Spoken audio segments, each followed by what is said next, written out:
स्वागत है टारगेट सरकारी नौकरी चैनल पर। मैं हर्षद अली। सफलता प्रैक्टिस सेट नंबर 11 डिस्कस करेंगे जूनियर शिक्षक भर्ती 2021 की तैयारी में। इन सभी प्रैक्टिस सेट्स के पीडीएफ आप हमारे टेलीग्राम चैनल से डाउनलोड कर सकते हैं। टेलीग्राम एप्लीकेशन को इंस्टॉल करके उसमें सर्च करेंगे टारगेट सरकारी नौकरी। जो लोगो इस चैनल पर लगा हुआ है यूट्यूब का, वही लोगो आपको टेलीग्राम में देखने को मिलेगा। 20,000 से ज़्यादा स्टूडेंट ने ज्वाइन किया है, उसको आप ज्वाइन कर लीजिएगा। लिंक है डिस्क्रिप्शन में। शुरुआत करते हैं। पहला सवाल देखिए, वीडियो को लाइक कीजिए। भारतीय उपमहाद्वीप में कृषि के प्राचीनतम साक्ष्य कहाँ से प्राप्त हुए? सिंधु घाटी सभ्यता के दौरान किस साइट पर, किस लोकेशन पर कृषि के प्राचीनतम एविडेंसेस मिले थे? एक प्रश्न आपसे और पूछता है कि इतिहास में या प्राचीन इतिहास के किस हिस्से में जो है कृषि के प्राचीनतम साक्ष्य प्राप्त हुए? तो ये नवपाषाण काल या नियोलिथिक एज में सबसे पहले मनुष्य ने एग्रीकल्चर की शुरुआत की थी, और मनुष्य के द्वारा कृषि किए जाने के सबसे पहले जो साक्ष्य मिले थे वो मेहरगढ़ में मिले थे, जो कि बलूचिस्तान यानी पाकिस्तान में है ये साइट अब। तो ऑप्शन बी मेहरगढ़। इसी में एडिशनल क्वेश्चन एक आता है, मनुष्य ने सबसे पहले किसकी खेती करना शुरू किया था? तो सबसे पहले जो खेती की गई थी उसमें जौ, गेहूं, कपास। याद रखिएगा, नवपाषाण काल में कृषि की शुरुआत की गई, जिसमें सबसे पहले मनुष्य ने जो सबसे पहले कृषि की शुरुआत की थी उसमें जो गेहूं, कपास ये फसलें शामिल थी। और मनुष्य के द्वारा सबसे पहले चावल की खेती के प्रथम साक्ष्य कहाँ से मिले थे? वो कोल्डिवा से मिले थे, इलाहाबाद से। ये भी एडिशनल प्रश्न है आपके लिए। फिलहाल इस सवाल का आंसर क्या होगा? मेहरगढ़, बलूचिस्तान जो कि पाकिस्तान में है, यहाँ से प्राप्त हुए हैं, क्योंकि यहाँ भारतीय उपमहाद्वीप बोला है, यानी भारत और उसके आसपास वाले क्षेत्र हैं वो सब इंडियन सब कॉन्टिनेंट के हिस्से हैं। नेक्स्ट, धोलावीरा जिस राज्य में स्थित है वो राज्य कौन सा है? सवाल नंबर सेकंड में पूछ रहा है धोलावीरा जिस राज्य में है वो कहाँ है? ये धोलावीरा जो आपकी इंडस वैली सिविलाइजेशन थी उसमें खुदाई में अलग अलग जो शहर मिले थे, जो साइट्स मिले थे, तो उसकी एक साइट है धोलावीरा। तो धोलावीरा जो गुजरात का कच्छ जिला है उसमें स्थित है वर्तमान में। ये आंसर होगा गुजरात। जैसे अलग अलग साइट्स के नाम पूछता है, तो इसमें इंडस वैली सिविलाइजेशन में जो सबसे पहली साइट हमें मिली थी वो हड़प्पा थी।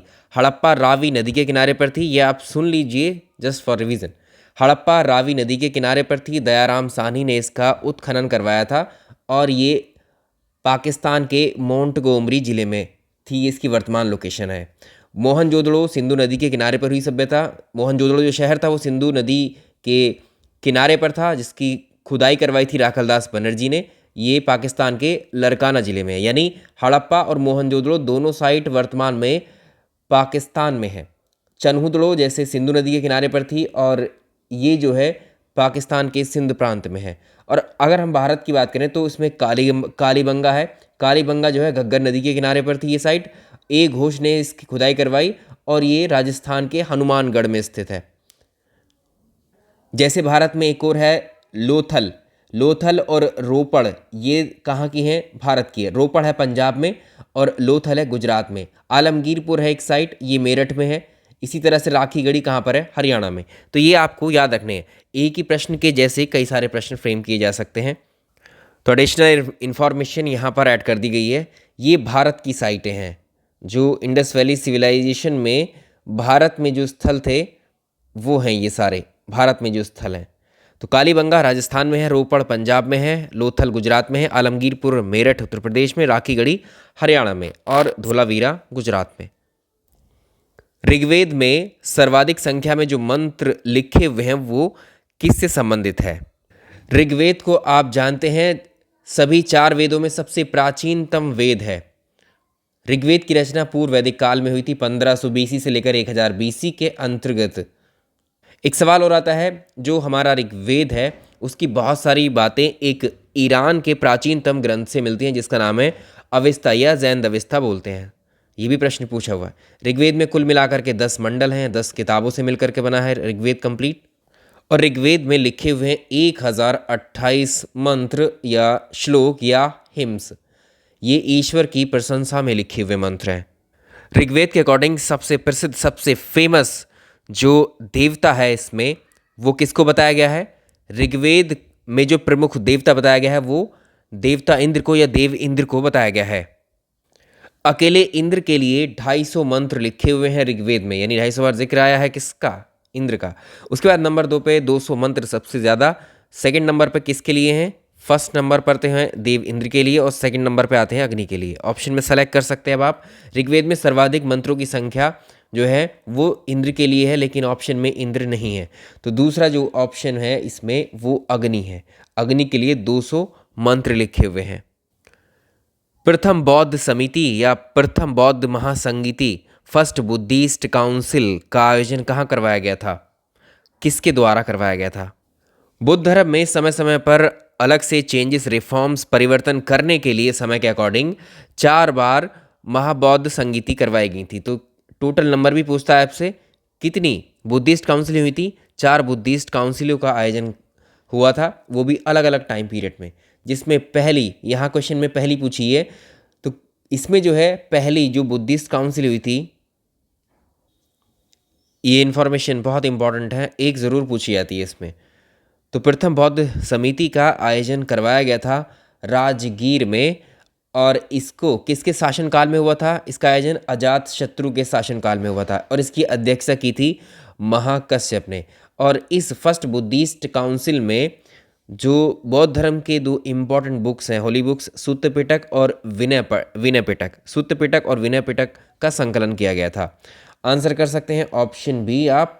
यहाँ से अजात शत्रु के शासनकाल में हुई थी प्रथम बौद्ध संगीति। दूसरी बौद्ध संगीति हुई थी, ये भी याद रख सकते हैं आप एडिशनली, जो दूसरी बौद्ध संगीति थी वो काल अशोक के टाइम पीरियड में होती है। तीसरी होती है अशोक के टाइम पीरियड में, जो अशोक करवाता है। चौथी को कनिष्क करवाता है। इनके वेन्यू भी पूछता है, तो सेकंड जो बुद्धिस्ट काउंसिल हुई थी वो वैशाली में करवाई गई थी। कई सारे, कम से कम 16-17 प्रश्न इन चारों बुद्धिस्ट काउंसिल से बनते हैं आपके, है ना।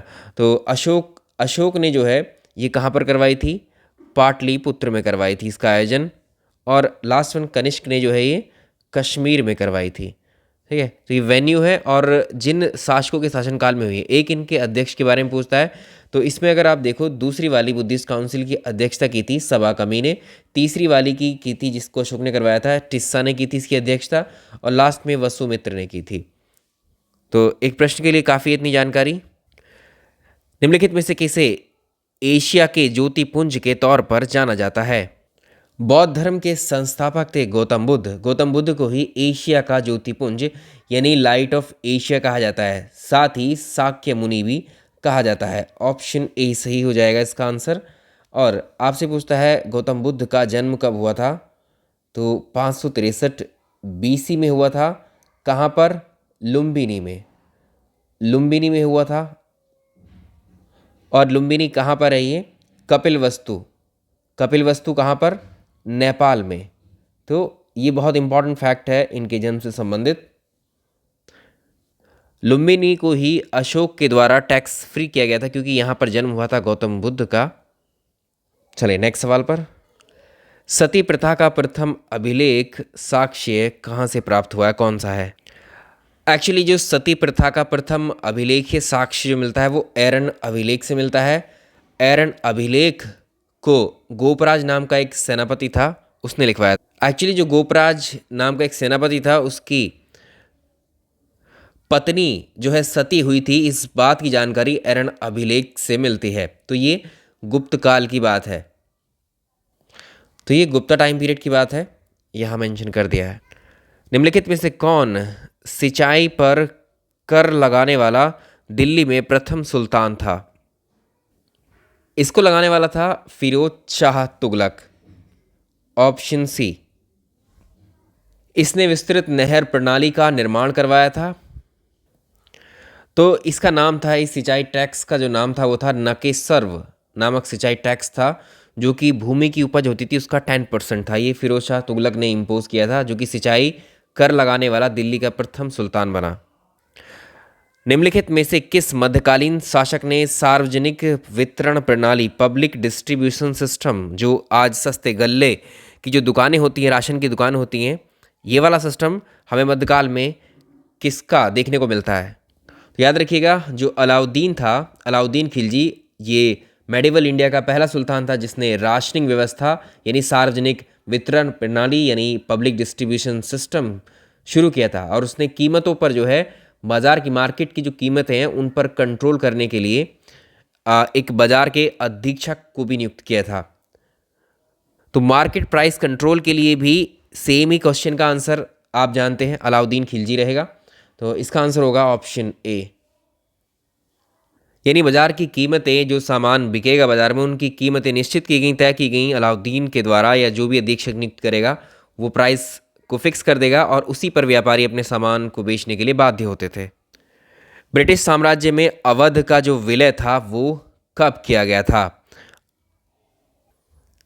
अच्छा सवाल है, सीधे ईयर से पूछा है आपने। 1857 के जब विद्रोह हुए थे हमारे देश में, तो उससे पहले उसके कुछ तात्कालिक कारण थे, तो उसमें एक राजनीतिक कारण भी था। 1857 का विद्रोह होने का सबसे बड़ा कारण लॉर्ड डलहौजी का जो शासन था उस समय, लॉर्ड डलहौजी ने भारत में हड़प की नीति चलाई थी, जिसे डॉक्ट्राइन ऑफ लैप्स कहा जाता था। और इसके अंतर्गत उसने बहुत सारे भारतीय राज्यों को, भारतीय क्षेत्रों को हड़पा था, इसमें अवध भी शामिल था। तो सबसे पहला डलहौजी की हड़प नीति के अकॉर्डिंग सबसे पहला जो प्रांत इसने हड़पा था वो था सतारा। उसके बाद जैतपुर, बाघाट, उदयपुर, झांसी, नागपुर, अवध, करौली, ये सब थे। तो ये साल 1856 में ये हड़प नीति के अंतर्गत अवध का विलय किया गया था ब्रिटिश साम्राज्य में डलहौजी के द्वारा। ऐसे प्रश्न पूछता है, डलहौजी की हड़प नीति के अकॉर्डिंग हड़पा गया सबसे पहला प्रांत था वो था सतारा। सबसे लास्ट में जो हड़पा गया था वो था अवध। और अब ऐसे पूछ लेगा, 1856 में जब अवध को हड़पा गया था उस समय अवध का नवाब कौन था? तो इस समय नवाब था वाजिद अली शाह।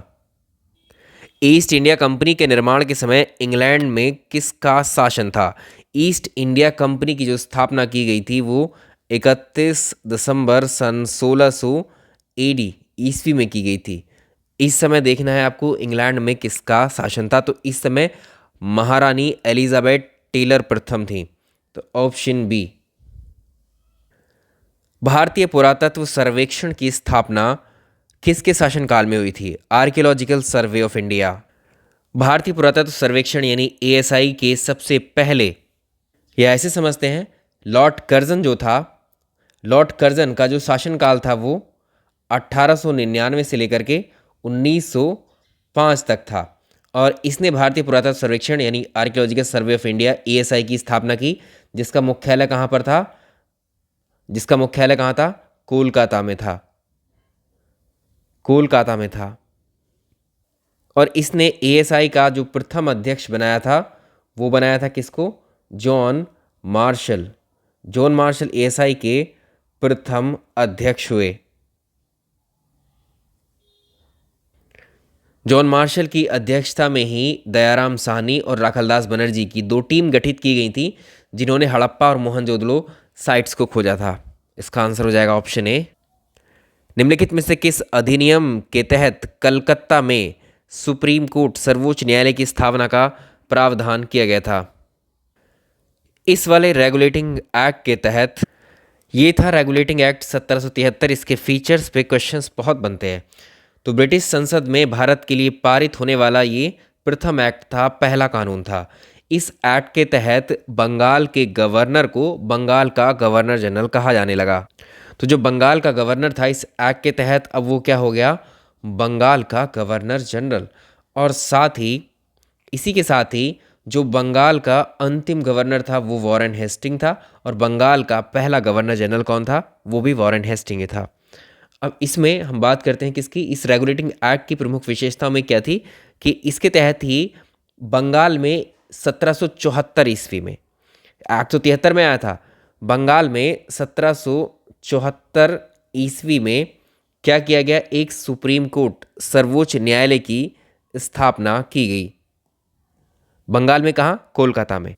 मेन फीचर्स में याद रखेंगे, 1774 में सुप्रीम कोर्ट की स्थापना की गई बंगाल के अंदर यानी कोलकाता में। और इसके चीफ जस्टिस ऑफ इंडिया कौन थे? पहले चीफ जस्टिस कौन बने थे ब्रिटिश भारत में?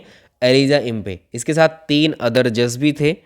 3 अन्य जजेस कौन कौन से थे ये भी पूछता है आपसे, जिसमें लॉर्ड हाइट थे, लॉर्ड चैम्बर्स और लैम्स्टर्स। ये आपको याद रखने हैं। निम्नलिखित में से किसने गांधी जी को सबसे पहले महात्मा के तौर पर संबोधित किया था? चंपारण सत्याग्रह हुआ था साल 1917 में।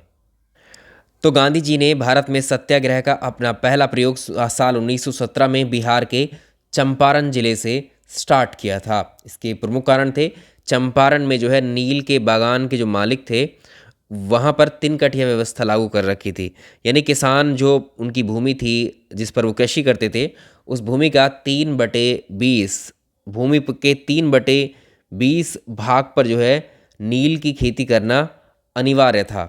ठीक है, और इसी के विरोध में गए थे गांधी जी चंपारण, बिहार के चंपारण में गए थे और ये सत्याग्रह सफल हुआ था।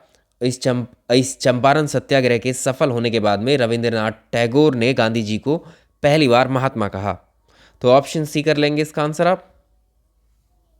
और आपको पता है वर्ष 2017 में चंपारण सत्याग्रह को 100 वर्ष पूरे हुए हैं। भारतीय मानक समय की जो यामोत्तर है वो किस राज्य से नहीं गुजरती है? IST से बोलते हैं इंडियन स्टैंडर्ड टाइम। भारतीय मानक समय रेखा जो है वो कहाँ से गुजरती है? तो ये इलाहाबाद का जो नैनी क्षेत्र है वहाँ से गुजरती है। तो ये आपको याद रखना है, जो IST है इंडियन स्टैंडर्ड टाइम वाली जो रेखा है, इसको समझते हैं। ये प्रश्न अच्छा है। तो जो ये IST है ये एक्चुअली ये एक देशांतर रेखा है। इसका जो देशांतर रेखा का ये इस लॉन्गिट्यूड का वैल्यू कितना होता है? ये होता है 82.5 डिग्री, 82 डिग्री 30 मिनट होती है ये।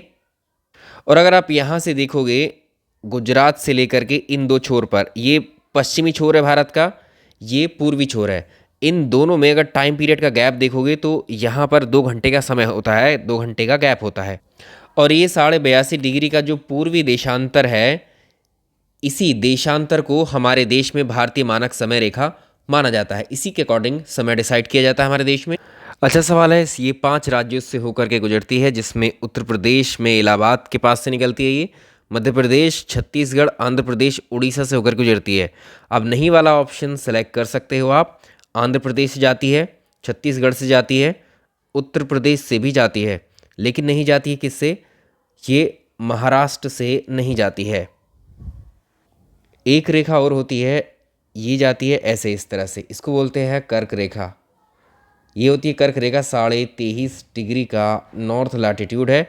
ये भारत के, ये तो 5 राज्यों से गुजरती है IST, और ये भारत के 8 राज्यों से गुजरती है। ये आप पहले से जानते हो, ठीक है, ये बताना ज़रूरी था।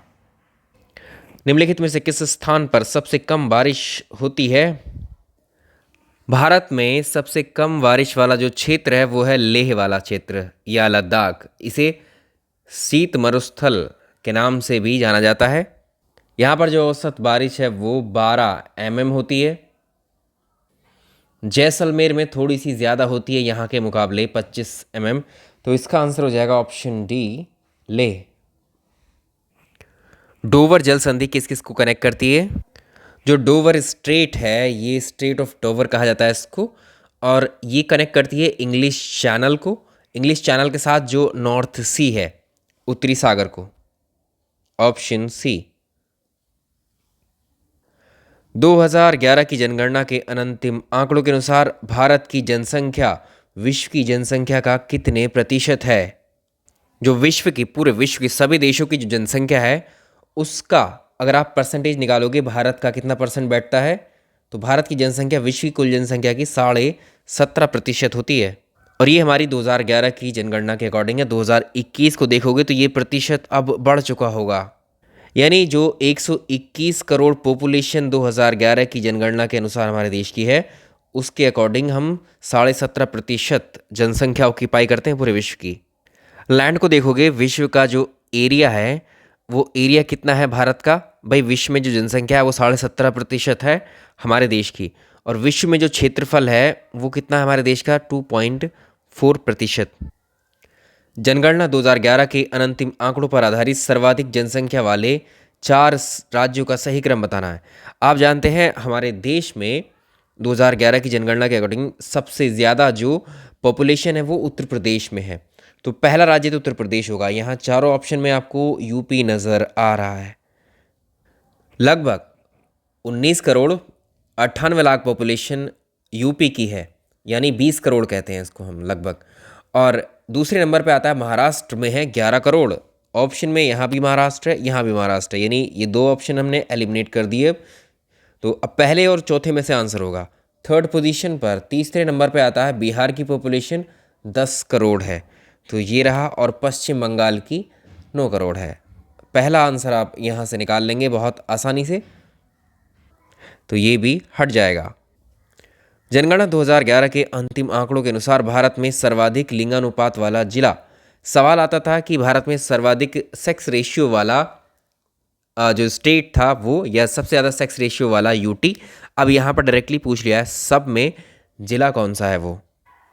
याद रखिएगा, जो भारत में, अगर भारत का सेक्स रेशियो की बात की जाए तो 943 है, और 943 सेक्स रेशियो में आपसे पूछ रहा है यहाँ पर सर्वाधिक लिंगानुपात वाला जिला। तो एक माहे डिस्ट्रिक्ट है पौंडीचेरी का माहे डिस्ट्रिक्ट है, इसका सबसे ज़्यादा है। ठीक है, सर्वाधिक 1176 है। सेकंड नंबर पे आता है उत्तराखंड का जिला है अल्मोड़ा, 1139 है इसका। राज्यों में सबसे ज़्यादा किसका है, अगर स्टेट्स में पूछे राज्यों में सर्वाधिक यहाँ सेक्स रेशियो वाला क्वेश्चन है, तो ये है केरल राज्य का। ये आपको पता है, ये बहुत कॉमन क्वेश्चन हो गया है, तो इसलिए ये अच्छा क्वेश्चन फ्रेम है यहाँ पर पहले से। केरल का 184 है। अगर आपसे न्यूनतम पूछता है तो हरियाणा में न्यूनतम है। ठीक है, 879, यानी ये मिनिमम है। न्यूनतम वाला हो गया एक, राज्य हाईएस्ट वाला हो गया एक, जिले वाला भी हाईएस्ट हो गया। 2011 की जनगणना के अंतिम आंकड़ों के अनुसार भारत में 0 से 6 वर्ष की आयु समूह के बच्चों का यौन अनुपात कितना है। ये तो था बड़ों के लिए, अब जो 6 वर्ष तक के बच्चे हैं उनमें सेक्स रेशियो कितना है भारत का, तो इसको याद रखिएगा, ये है 919। 2011 के अंतिम आंकड़ों के अनुसार भारत में सबसे ज़्यादा साक्षरता वाला जिला कौन सा है। इम्पॉर्टेंट है, प्रश्न बहुत अच्छा है। तो ये मिज़ोरम का एक डिस्ट्रिक्ट है सरपीच, इसका जो रेट है वो 98.76% है। तो दो ही ज़िले ऐसे हैं देश में उच्च साक्षरता वाले, दो डिस्ट्रिक्ट ऐसे हैं, एक तो मिज़ोरम का सरपीच है और दूसरा है जो आइजॉल है। मिज़ोरम का जो आइजॉल है इसकी भी कितनी है, 98, बहुत करीब है इसके, तो ऑप्शन में दोनों याद रखेंगे। 98.5%, ये सेकंड है, ये फर्स्ट है, यानी आसपास ही हैं दोनों। आंसर सरपीच मिज़ोरम। 2011 के अंतिम आंकड़ों के अनुसार भारत में पुरुष और महिला साक्षरता दर का अंतराल कितना है। बहुत ही अच्छे प्रश्न बने हुए हैं ये, अगर आप जनगणना पर देख रहे हो तो कोई सिंपल क्वेश्चन नहीं है, थोड़ा सा आपको सोचना पड़ रहा है इसमें। इसी सवाल में एडिशनल एक इन्फॉर्मेशन और डाल सकते हैं आप लोग। ये तो हो गया आपके सर्वाधिक साक्षरता वाले ज़िले हैं। अब इसमें न्यूनतम, यहाँ पर न्यूनतम कर दे तो क्या आंसर करेंगे। न्यूनतम साक्षरता वाले कौन से हैं, ये भी दो जिलों को याद रखिएगा। न्यूनतम साक्षरता वाले जिले, जिसमें आप पहला नाम देंगे किसको, अलीराजपुर को। जो अलीराजपुर है, ये अलीराजपुर ये मध्य प्रदेश यानी एमपी का एक ज़िला है और इसका जो रेट है वो है 37%। दूसरा जो आता है वो आता है बीजापुर। बीजापुर कहाँ पर है, ये छत्तीसगढ़ में है।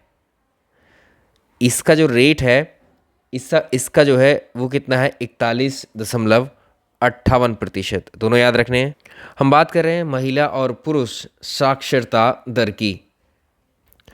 तो भारत की जो साक्षरता दर है वो 74.04 है, जिसमें पुरुषों की जो साक्षरता दर है वो 82.14% और महिलाओं की साक्षरता दर है 65.46%। इनका डिफरेंस निकाल लो कितना है, अंतर ही पूछा है आपसे, तो इसका हो जाएगा 16.68% जब आप इनका डिफरेंस लोगे। यही तो पूछा है अंतराल आपसे। सवाल अगला, निम्नलिखित में से किस राज्य को अत्यधिक कुपोषण के कारण भारत का इथियोपिया कहा जाता है। इसको कहने की मेन वजह यह है कि कुपोषण के कारण इसमें भारत में सबसे ज़्यादा शिशु मृत्यु दर वाला जो राज्य है वो मध्य प्रदेश है। इसकी शिशु मृत्यु दर की अधिकता की वजह से इसे भारत का इथियोपिया कहा जाता है। Option A MP Madhya Pradesh. नील हरित शैवाल ब्लू ग्रीन एल्गी का उपयोग नाइट्रोजन आपूर्ति हेतु किया जाता है कौन सी फसल में? जो ब्लू ग्रीन एल्बिया नील हरित शैवाल होता है, इसका यूज़ करते हैं हम नाइट्रोजन की आपूर्ति के लिए, और इसे साइनोबैक्टीरिया भी कहते हैं। ये एक कोशिक के जीवाणु होते हैं। तो इस तरह के नील हरित शैवाल जो होते हैं साइनोबैक्टीरिया होते हैं, इनको धान की फसल के लिए वायुमंडल की जो नाइट्रोजन है उसको भूमि में इंसर्ट करने के उद्देश्य से प्रयोग में लाते हैं। तो इसका आंसर होगा धान की खेती के लिए है, पैडी फील्ड्स के लिए। जनगणना 2011 के अंतिम आंकड़ों पर आधारित उत्तर प्रदेश से संबंधित कथनों पर विचार कीजिए। पहला है यूपी पर बेस्ड हैं ये सारे प्रश्न, यूपी के बारे में बात चलेगी यहाँ। तो उत्तर प्रदेश क्षेत्रफल में ये भारत का चौथा सबसे बड़ा राज्य है। जो भारत की कुल आबादी है उसमें से 16.5% उत्तर प्रदेश में रहती है, और क्षेत्रफल के हिसाब से ये भारत का चौथा सबसे बड़ा राज्य भी है। यानी भारत में क्षेत्रफल के हिसाब से सबसे बड़ा राज्य राजस्थान है, दूसरे नंबर पे महाराष्ट्र है। हमारे देश का जो भारत का सेक्स रेशियो है वो 940 है, जबकि राज्य का जो सेक्स रेशियो है वो कम है इससे, इसमें अधिक लिखा हुआ है तो ये गलत है।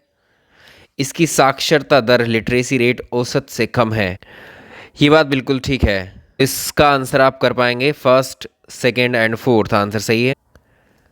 2011 की जनगणना के अंतिम आंकड़ों के अनुसार निम्नलिखित में से उत्तर प्रदेश के किस जिले में सबसे कम महिला साक्षरता है? इसमें याद रखिएगा उत्तर प्रदेश के सारे जिलों में जो श्रावस्ती जिला है, श्रावस्ती जिले की जो महिला साक्षरता दर है वो बिल्कुल ही कम है। सबसे कम है वो 34.8% है, सबसे कम, लेकिन ऑप्शन में नहीं है ये। तो ये याद रखिएगा, न्यूनतम साक्षरता में न्यूनतम साक्षरता में अगर पुरुष पूछे, पुरुष में उत्तर प्रदेश के किस जिले में सबसे कम पुरुष साक्षरता भी श्रावस्ती में है, सबसे कम महिला साक्षरता दर भी श्रावस्ती में ही है। और इसके अकॉर्डिंग आप देखोगे ऑप्शंस के, तो इसमें रामपुर है, इन ऑप्शंस के अकॉर्डिंग है रामपुर में कितनी है महिला न्यूनतम साक्षरता दर है 44.44%। गंगा नदी के निम्नलिखित में से किस भाग को राष्ट्रीय जल मार्ग घोषित किया गया है? नेशनल वाटरवेज कौन सा इसमें से घोषित किया गया है? ये गंगा में जो इलाहाबाद से हल्दिया तक, तो भारत सरकार ने गंगा नदी में जो इलाहाबाद उत्तर प्रदेश से लेकर हल्दिया यानी पश्चिम बंगाल तक के जो जल मार्ग है जिसकी लंबाई 1620 किलोमीटर है, इसको नेशनल वाटरवेज 1 घोषित किया है। तो ये हो गया इसका आंसर, इलाहाबाद से हल्दिया तक, ये कहलाता है नेशनल वाटरवेज 1। विश्व मौसम विज्ञान संगठन का हेडक्वार्टर कहाँ पर है? वर्ल्ड मेट्रोलॉजिकल ऑर्गेनाइजेशन विश्व मौसम विज्ञान संगठन का हेडक्वार्टर है जिनेवा में। जिनेवा कहाँ पर है? ये स्विट्ज़रलैंड में है। ये जिनेवा कहाँ पर है? ये स्विट्ज़रलैंड में है। स्थापना हुई थी साल 1950 में इसकी। नेक्स्ट देखेंगे UNEP united nation environment programme, यूनाइटेड नेशन पर्यावरण कार्यक्रम का हेडक्वार्टर कहाँ पर है? यूनाइटेड नेशन इन्वायरमेंट प्रोग्राम का जो हेडक्वार्टर है वो नैरोबी में है, और नैरोबी कहाँ पर है? ये केनिया में है। ऑप्शन सी सेलेक्ट कर लेंगे इसका आंसर। किस संविधान संशोधन के द्वारा जो पहले हम लोगों की जो मतदान करने की आयु थी वो 21 वर्ष हुआ करती थी, इसे घटाकर 18 वर्ष किया गया था? इम्पॉर्टेंट है प्रश्न, कई बार बन चुके हैं ये सारे जितने भी हमने डिस्कस किए हैं। ये 61वां संविधान संशोधन आया था इसमें, 61st amendment act, 61st amendment act. तो 61वां अमेंडमेंट एक्ट 1989 के तहत आयु को घटाकर मतदान की 21 से 18 किया गया है, जो वर्तमान में भी है अभी। ऑक्सीनोमीटर का प्रयोग किस लिए किया जाता है? ऑक्सीनोमीटर ये परीक्षा में पूछा हुआ है और ये अच्छा प्रश्न है। जो ऑक्सीनोमीटर होता है इसका इस्तेमाल हम करते हैं, जो प्लांट्स होते हैं, प्लांट्स किस तरह से ग्रोथ करते हैं उनकी वृद्धि को मेज़र किया जाता है इससे, प्लांट ग्रोथ की मेज़रमेंट के लिए, प्लांट्स ग्रोथ की मेज़रमेंट की जाती है इससे। अगला देखेंगे बकमिनिस्टर फुलेरीन इनमें से क्या होता है? कार्बन के एलोट्रोप होते हैं, कार्बन का एलोट्रोप होता है बकमिंस्टर फ्लोरीन जो है एक तरीके से, जिसमें कार्बन 60 कार्बन परमाणु का एक गुच्छा होता है जो परस्पर पंचभुज या षटभुज बने हुए जो बहुफलकीय संरचना होती है उनसे जुड़े रहते हैं ये। तो इसमें आंसर हो जाएगा ए ऑप्शन। निम्नलिखित में से विश्व का कौन सा सबसे बड़ा फूल है, फ्लावर है, कौन सा है वर्ल्ड लार्जेस्ट फ्लावर? दो याद रखने हैं आपको, एक तो विश्व का सबसे बड़ा जो फ्लावर होता है सबसे बड़ा होगा आपका रेफलेशिया, ठीक है, वर्ल्ड्स लार्जेस्ट फ्लावर है ये। और अगर आपसे पूछ ले छोटा कौन सा है, छोटे का नाम देंगे वुल्फिया, वर्ल्ड्स स्मॉलेस्ट फ्लावर ये है, वर्ल्ड्स स्मॉलेस्ट फ्लावर, सबसे छोटा फूल है विश्व का वुल्फिया, और रेफलेशिया सबसे बड़ा फूल है। दिल्ली के किस सुल्तान के विषय में ये कहा गया है कि उसने ब्लड एंड आयरन लौह और रक्त की नीति अपनाई थी? ये था बलबन। बलबन ने ब्लड एंड आयरन की पॉलिसी अपनाई थी। निम्नलिखित बादशाहों में से किसको एक प्रबुद्ध निरंकुश राजा कहा जाता है? तो ये था अकबर, ऑप्शन डी। निम्नलिखित में से किसको स्वर्ग से उत्पन्न सेना नायक बोला जाता है? तो इसके जो राइटर्स थे पीआई रॉबर्ट थे, इसके अनुसार क्लाइव सैनिक के रूप में जननेता हुआ करता था, और रॉबर्ट पीट्स का ये कहना था कि जो रॉबर्ट पीट्स था, किसको कहा गया था? ये रॉबर्ट क्लाइव को बोला जाता है। रॉबर्ट क्लाइव को स्वर्ग से उत्पन्न सेना नायक कहा गया है। सत्यशोधक आंदोलन किसके द्वारा चलाया गया था? ये थे ज्योतिबा राव फूले के द्वारा, ऑप्शन सी।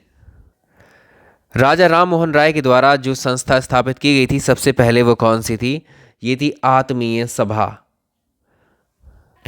नेक्स्ट, 1 नवंबर 1858 को महारानी विक्टोरिया का घोषणा पत्र पढ़ करके सुनाया गया था। 1857 का जो विद्रोह था वो असफल हुआ था क्योंकि कोऑर्डिनेशन उसमें नहीं था। इसके बाद में ब्रिटिश क्राउन ने क्या किया, लॉर्ड जो कैनिंग था उसके नेतृत्व में, लॉर्ड कैनिंग के टाइम पीरियड में 1 नवंबर 1858 को इलाहाबाद के मिंटो पार्क में एक दरबार आयोजित किया गया, और इसमें लॉर्ड कैनिंग ने महारानी के घोषणा पत्र को पढ़ा था। आंसर कर सकते हैं अब, इलाहाबाद में किसने पढ़ा था? कैनिंग ने पढ़ा था। तो यहाँ पर मेंशन कर दिया है। अफ्रीका का जो सर्वोच्च पर्वत शिखर है माउंट किलिमंजारो, कौन से देश में स्थित है? ये तंजानिया में है, ऑप्शन सी। अफ्रीका का सींग यानी हॉर्न ऑफ अफ्रीका में इनमें से कौन सा देश सम्मिलित नहीं है? अफ्रीका का मैप कुछ रफली इस तरह से नज़र आता है आपको, और अफ्रीका का में ये जो हिस्सा है इसका पूर्वी हिस्सा अफ्रीका का, ये इसका एक सींग जैसा आपको दिख रहा है, ठीक है, इसी को बोलते हैं अफ्रीका का सींग या हॉर्न ऑफ अफ्रीका। अब इस हॉर्न ऑफ अफ्रीका में ऑफिशियली कितने कंट्रीज़ आते हैं जो इसके हिस्सा हैं? तो हॉर्न ऑफ अफ्रीका में जो है 4 देश हैं, एक तो इरीट्रिया है, जिबूती है, इथियोपिया है, सोमालिया है। इथियोपिया, इरीट्रिया और सोमालिया, इसमें सूडान नहीं है, तो इसमें जो नहीं है वो छांटना है आपको। तो यहाँ 4 देश आते हैं इस जगह पर जो इस हॉर्न ऑफ अफ्रीका में शामिल है। संयुक्त राज्य अमेरिका की जो डेथ वैली है ये कहाँ स्थित है? ईस्टर्न कैलिफोर्निया में है, ये कैलिफोर्निया राज्य में है अमेरिका के। तो इस तरह से इस सफलता प्रैक्टिस सेट में हम इतने ही क्वेश्चंस को रहने देंगे। पसंद आया तो लाइक शेयर ज़रूर कीजिएगा इसको। और कल वैसे हमने कहा था 2 सेट के लिए, तो आज हम जो है आपका बचा हुआ अभी पोर्शन उसमें पॉलिटी में है, संविधान में है, उसको कंप्लीट करेंगे। तो उसमें भाग 5 के प्रश्न चल रहे हैं आपके। संविधान में भाग 5 संघ कहते हैं, और भाग 6 ये दोनों भाग इंपॉर्टेंट हैं। इसके क्वेश्चंस को आज डिस्कस करेंगे हम लोग। चलिए वीडियो को लाइक एंड शेयर कीजिएगा। Thank you so much.